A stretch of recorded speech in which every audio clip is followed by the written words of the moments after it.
ဘဝတုတဗ္ဗမင်္ဂလာရခန္တုတဗ္ဗဒေဝတာတဗ္ဗဗုဒ္ဓနုဘာဝေနတရာဒုက္ခိဝန္တုတိဘဝတုတဗ္ဗမင်္ဂလာရခန္တုတဗ္ဗဒေဝတာတဗ္ဗဓမ္မနုဘာဝေနတရာဒုက္ခိဝန္တုတိဘဝတုတဗ္ဗမင်္ဂလာရခန္တုတဗ္ဗဒေဝတာတဗ္ဗသံဃာနုဘာဝေနတရာဒုက္ခိဝန္တုတိတေတုမင်္ဂသင်တရားနာပိသပေါင်းတော်အောင်တို့ဇာတာအလုံးသောတတ္တဝါနန္ဒတို့အားတဗ္ဗမင်္ဂလာလောကီလောကုတ္တရာကောင်းဆိုသည်မြတ်မင်္ဂလာဝဝတိဘဝတုကောင်းစွာမသွေဖြစ်တော်မူကြပါစေတည်းတဗ္ဗဒေဝတာမိမိတို့ခန္ဓာကိုယ်မှာစောင့်ကြနေကြကုန်သောနတ်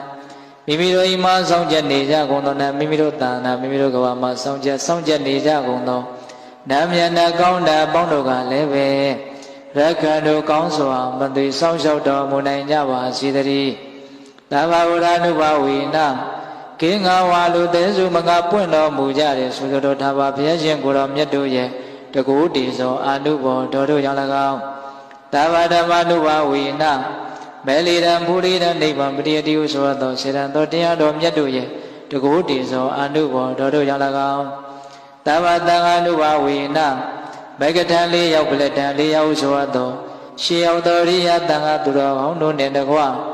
တိလကိုသမာဓိကိုပညာကိုတို့နဲ့ပြည့်စုံတော်မူကြတယ်။သမုဒိတံဃာရှင်ကောင်းရှင်မြတ်ပေါင်းတို့ရဲ့တကုတေသောအာနုဘော်တော်တို့ကြောင့်၎င်း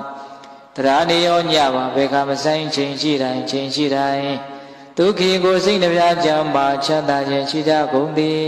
ဘဝတုကောင်းစွာမသွေဖြစ်တော်မူကြပါစေတည်း